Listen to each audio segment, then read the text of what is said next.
Who? Facebook. Yeah.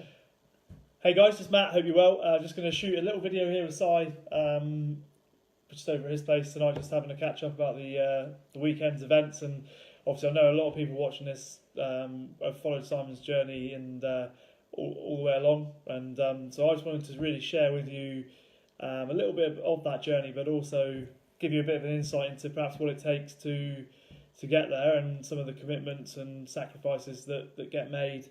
But also to give you a bit of an insight and just to show that it is possible, and pardon the pun, because Ironman's thing is anything is possible. So what I want to do is just, obviously most people watching this will know Simon, but if you don't, Simon and I met actually when I used to play rugby at Luxton back in 2006, 2007. Yeah. And one thing I remember vividly actually and to this day is when I went in there to get my body fat measured and get sized up for kit for the year, one of the things that I said, I just asked Simon, what he did, and one of the things he said was, "Oh, not much, mate. I'm just a doer." And I remember, like in his Welsh accent, I remember thinking, right, that guy, I like that guy. He's, and I just resonated with that automatically. And I never forgot it. And obviously, what I've learned since then is that's quite typical of Simon, understating himself and obviously all the things he does do. And those of you do know, a very successful person in what he does. So thanks for doing this, Si. Right. So I think the first thing really, mate, I just want to, I think, there's lots of people who've asked questions, about like how to maintain focus and all that sort of stuff. And we'll come to that in a minute, but perhaps just want to tell people a little bit about, without giving everybody your life story, I suppose, is just tell them a little bit about how you came to end up wanting to do an Ironman. Gosh. Apart from Kelly.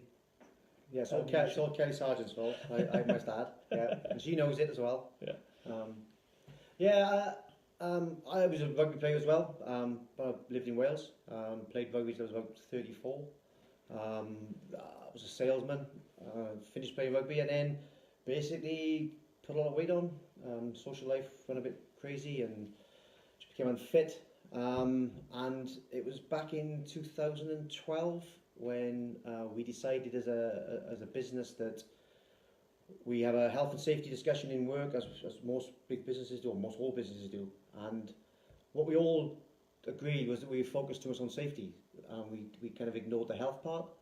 And when we looked around the room of managers that we had with us, we were all overweight. We were all pretty much living unhealthy lifestyles. So in fairness to our boss at the time, he said, well, we need to do something, and we need to do something that will help. Not just us as individuals, but help the business as a whole. And let's raise some money as well. So we did a charity bike ride. In 2013, we rode bikes from our most northerly factory in Scotland, in Livingston, and basically intersected the country and landed up back in Cornwall. So 1,000 miles in 10 days. Yeah. And we raised over £100,000 for Cancer Research UK and Healthy Hearts. Sorry, yeah. Heart Foundation. So that was the start of the journey. I got on a bike and discovered I really like riding the bike, and I kept it going. And riding, like I said, riding around Cornish Hills for several years now. I did another challenge back in 2016 where we again rode bikes from our Brussels head office in Belgium to Calais, and we kayaked across the English Channel, and then we ran from Dover into the centre of London where our UK head office is. So it was another challenge done. Yeah. So fitness has become a part of my life, in amongst obviously a busy work schedule as well. Yeah. And then that the fateful day last year when we were on a ride supporting Jason Jeffries, local guy, as most of you will know, who was preparing for his first Ironman in Ironman Wales. So we were helping him with a 100-mile bike ride around Devon, Cornwall, and I basically had a little gauntlet thrown at me by a certain Miss Sargent, Kelly, and it kind of stuck. And that's when I had a conversation with you and said, what would it take to make it to the start line of an Ironman? Yeah. And that's basically it. Yeah, that's it. Yeah. So then, so fast forward a year then, and we'll get to that point. So we got, we met and had a chat, didn't we, and discussed what we thought might need to be done. I think you signed up and away you went. How, like, for me, I think a lot of people, when they look at an Ironman, they look at it and go, crikey, that's like so long, I can't imagine doing it.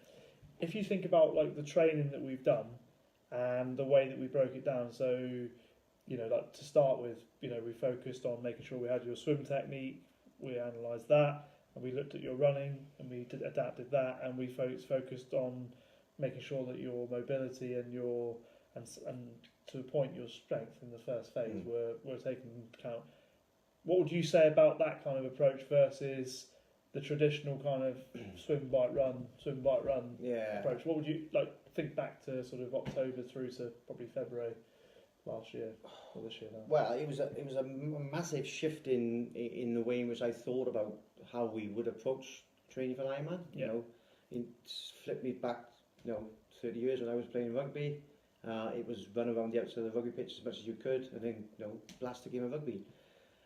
But the techniques that you just described and we used, far shorter sessions than I would have ever imagined. Much easier workload, both in effort and on my body. So I didn't feel massively fatigued all the time. So yeah, it was different. It took me a while to get used to it, I have to say. It wasn't something I expected as preparation for an Ironman, but it absolutely was the right approach. You know what you're doing and it worked, So let's talk, because obviously we didn't, just if we say about the run, because it wasn't all plain sailing, so we changed your run technique, because I noticed that during your running stride that there was room for more efficient stride, wasn't there? So we changed that, and to start with, it was tough, painful, because obviously training and running like that was using muscles that you hadn't used for a while. Swimming, we had to kind of go back and and we used Dal, who's my coach. We used Dal, didn't we, to analyse your stroke. So we had lots of things for us to work on in that respect. So and then I know in terms of your mobility, we used a physio and made sure that we stayed injury free. So it wasn't all plain sailing. We didn't just make changes in it, and it was quite tough to start with. Let's talk about the sort of planning of events, because I think another point that's quite useful for people watching is thinking, maybe you're watching it thinking, I'd like to do a triathlon one day and not really knowing where to start. One of the things I did with Simon was I gave him an A4 document at the start, basically telling him in phases how this year would look. So we did, didn't we? We had okay, I'd like you to do 2 Olympic distance triathlons. I wanted you to do 1 or 2 half Ironmans. And we basically mapped out when they would happen and roughly where they would happen, and then that way we knew that by the time we got to the start line we would be ready. So almost kind of working backwards from the start date. If we look at when you did your 1 marathon that we did during the programme, that was in June, and the event was in October. So we kept that marathon deliberately away from the main event, but not so far away that it wasn't useful. So we built up to that. But we never did anything more than, what did we say, it was 18 miles? 19 miles. 18 or 19 miles. The most I did in one run, and then you did your marathon, and then since then we played around with the volumes. I think we've done about 12 or 13 miles max before the Ironman. We didn't even get to 19 miles since we ran the marathon. And I think that's one of the things that typically in endurance sports is that, like, what we see is more is not more. And people are getting smarter now with their training and doing things like that, where they're looking at trying to reduce the biomechanical stress in the body. And I think that's one of the things, that we adopted a 9-1 approach, using, not something I made up, that's the Phil Maffetone approach, to making sure basically that someone can manage the biomechanical stress on the body. So that's something we used, wasn't it? Massive. It was a massive help to me, because the run was the big challenge for me. But we did the Oval Marathon. I used the 9-1 strategy. Around mile 19-20, I probably used the 5-1, 5-2 strategy a little bit, just to get me through. But finished in a time of 4:13, so quite respectable marathon time. Considering all the walking I did. But strategic walking, not just fatigue. So no, it works, and I'd recommend it for anyone. And I think, particularly if with all due respect, if you're a slightly older athlete, and I used the 9-1 strategy, and I'm currently 32, but if you're slightly older and you're not used to doing that volume, it's a really good way of making sure that you don't you know, that you Stress the body. yeah, it's just reducing the stress in the body. Yeah. What else are we going to talk about? So we're going to say, let's talk about the day. Let's talk about the day. Yeah. So let's talk about the build up to the day, because we had some lovely days before the day. Yeah. Didn't we? Yeah. We had some. We got lulled into a fantastic false sense of security on the swim, particularly. Yeah. Matt took me for a short swim in the sea, which was pretty much like a mill pond, and I really thought, this is going to be all right. But yeah, it was a false sense of security, because on the day was like a washing machine. Yeah, at best. Best. So basically on the day we got in the water, we got down to the start, it was hammering it down with rain. Typical Barcelona Ironman day. It seems to be hammering it down in the morning first thing, and then it clears out. Yeah. So that's exactly what it did, wasn't it? It was really choppy. How do you find that swim? You know, obviously with the preparation you had of doing quite a few open water swims in a lake that we'd done as practice, and no, definitely, you know, that was a massive help.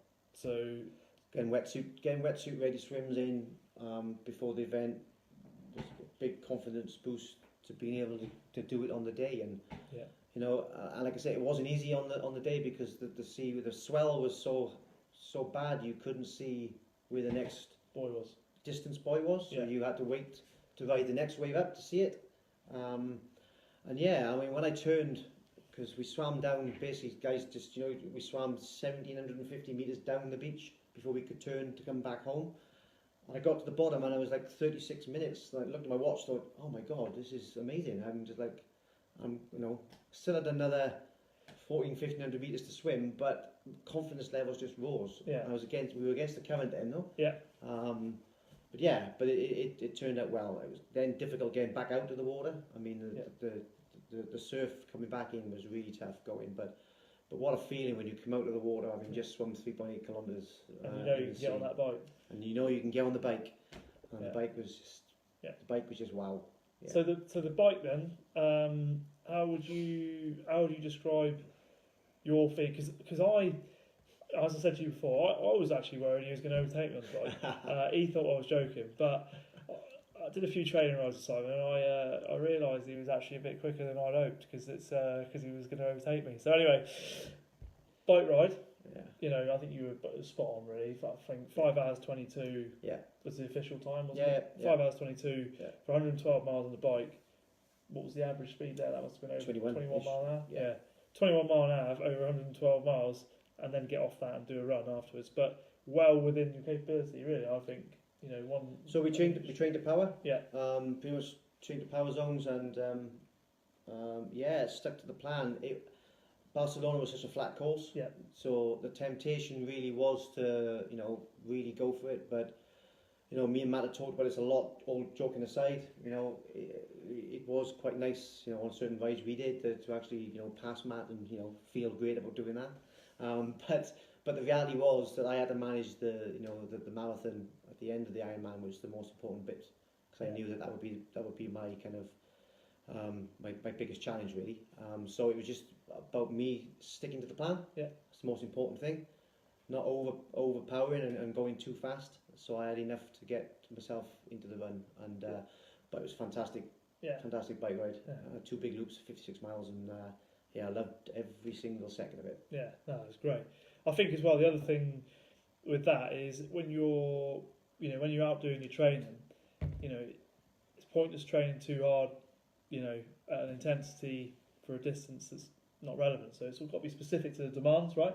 What we're about to face. So what I'm trying to say is that we measured Simon's fitness, if you like, on the bike by doing a power test, and after we did the power test, we then used the numbers from that, because we know that there's certain percentages of that number that we can use then to make sure that you don't overdo it on the day. And it's really important that when you do things like that, you are quite intuitive with the plan. So obviously, we know what the numbers are, but also you've got to take into account heat, hydration, wind, and all those conditions that can also affect that thing. So training with those numbers is a really useful thing to do, so that when you get there on the day, there are no surprises. Then, you know, it's no coincidence that Simon swam exactly the same swim time as pretty much we predicted, and actually, given that the sea conditions were horrendous, that was good.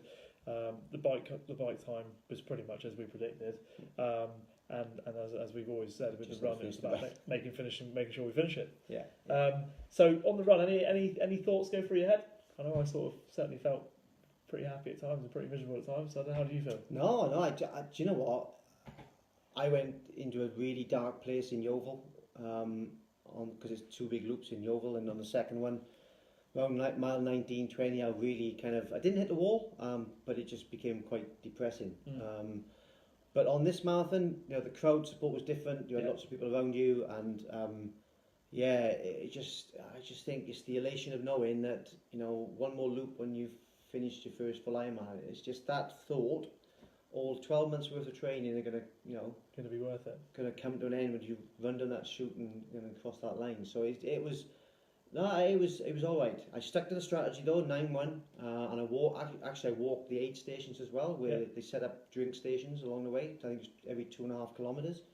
So I'd pick up some water there and make sure I was hydrated and cooled down as well. More importantly, because it was still quite warm. Yeah. And I stuck to the strategy, ran when I needed to run, walked when I needed to walk, and I actually did the whole thing 9-1. Didn't get to a situation where I needed to do a 5-1 or a 4-1 or so. I worked that out because that was 7 or 28, 27 minutes of walking, plus the walking that you did at the aid station. So what you can see there is that's actually about 4 hours of running, including the aid station walks that you did. Yeah, so it's 4:37. So very respectable run amount of run time, but also helped you to maintain your mechanics and get to the line. When you crossed the line, it wasn't crawling. It was definitely crossing. Able to enjoy it. Feeling good. Yeah. So that was great. So what else? Oh yeah. So one of the things that someone asked was, how did you maintain focus throughout the process? So obviously we've just talked about the day, which is an amazing day. But obviously what goes on before that is can be pretty tough. And I think what a lot of people see is they see guys out on their bikes and they look like they're having a great time, but the truth is it's not always like that, and can get it's a long time to be training for a year. Obviously you've got Olympians that train for 4 years for something like this, but as an amateur athlete and someone who's got a job and a busy job, one of the questions is how do you maintain focus? Like what would you say to if someone said to you, how do you maintain your focus? What would you say to that? Because the truth is it's tough to do it all the time. It's been really useful having you and having the family that you can talk to and share experiences with. But I've missed swim sessions. I've not been able to fit a run session in because work's taken over.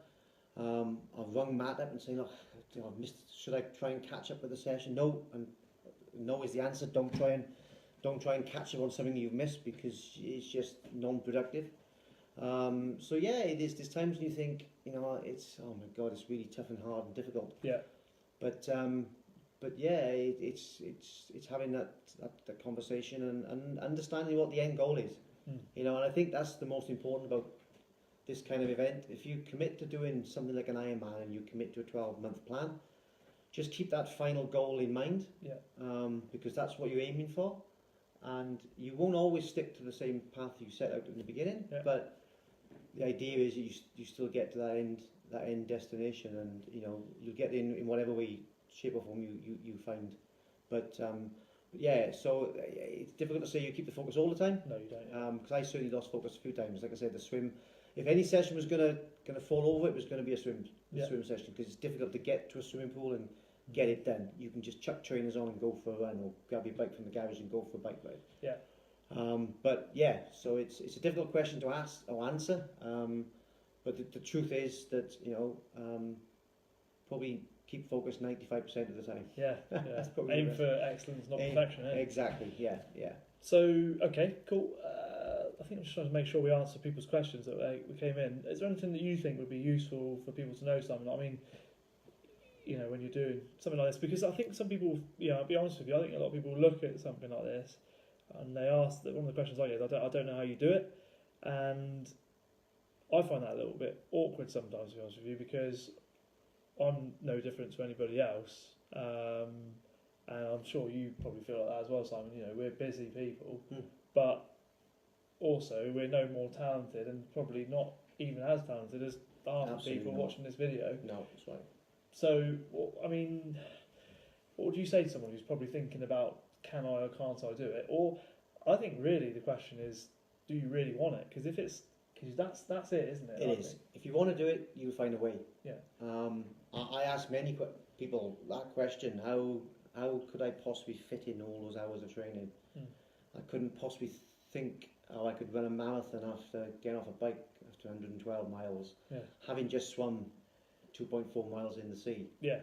And then, but you talk to people who've done it, and like-minded people, and you get the encouragement from them that it's doable because you see them do it. There was 2,700 people completed the Ironman. Yeah. And they weren't all trim athletes.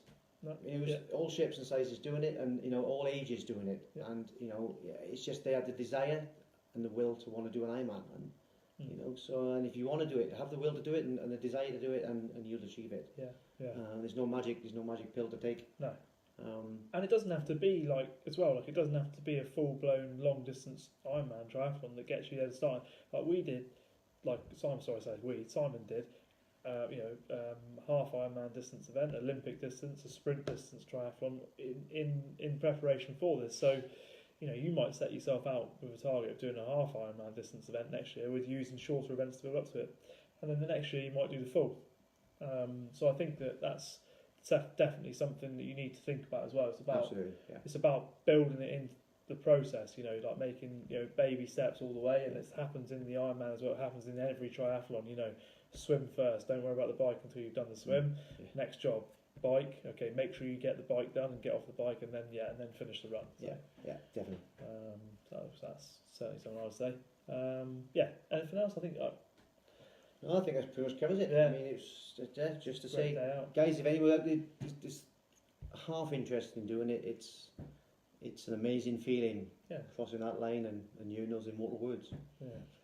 Actually, the other thing I would just mention as well is that when you set out on doing something like this here, it's actually, like Simon did allude to it earlier when he said about the family and having someone to talk to, like a coach, something like that. The other thing as well is you want to make sure that you've got people around you in like a support network of good professionals. So, Simon and I have also talked off air about, like this local bike mechanic that Simon used, a physiotherapist, obviously tools like pieces of equipment like foam rollers and that sort of thing, and other things as well that you have around you, and good people that can give you advice, around as well. I think it's really important. Absolutely. Yeah.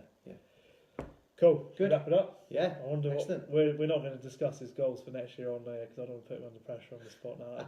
That'd be mean. We'll put that in the comments below. Yeah, we will. Yeah. But I just want to say really proud of what you've done, Simon. And thank you for asking me to be your coach. As with all of my clients, I'm really proud of all their achievements, and I just wanted to take this opportunity whilst it's still fresh in the mind and the memories, have a chat about it, and being part of that journey for me is being there on the finish line on Sunday was amazing, and something I won't forget. So thank you. And likewise, Matt, it was just it's been a pleasure working with you for the last 12 months, and you got me to Barcelona and you got me to the finish line, so it was fantastic. But right, we're going to break off. Probably have a little bit of H2O or something. Maybe. See you soon. Cheers, guys. Bye.